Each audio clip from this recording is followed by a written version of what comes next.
وعلیکم السلام ورحمۃ اللہ وبرکاتہ۔ بسم اللہ الرحمن الرحیم۔ آپ نے پوچھا کہ اسلام میں سب سے زیادہ جو حقوق بیان کیے گئے وہ ماں کے ہیں، لیکن اگر کوئی عورت شادی کر لیتی ہے تو شادی کے بعد اب جو ہے اس عورت پر سب سے زیادہ حقوق کس کے ہیں اور وہ کس کو سب سے زیادہ ترجیح دے؟ تو اس کا جواب یہ ہے کہ شادی کرنے کے بعد اب عورت پر سب سے زیادہ حقوق اور عورت سب سے زیادہ جس کو ترجیح دے گی وہ اس کا شوہر ہے۔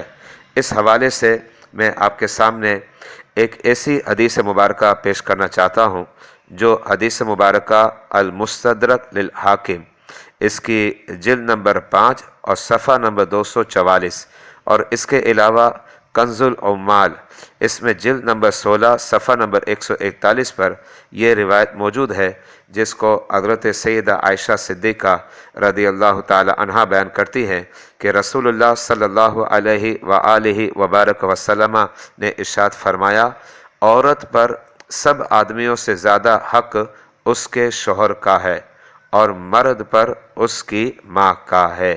واللہ اعلم بالصواب۔ محمد وسیم ضیائی، مرکز العلوم الاسلامیہ اکیڈمی، بادامی مسجد، مٹھادر، کراچی، پاکستان۔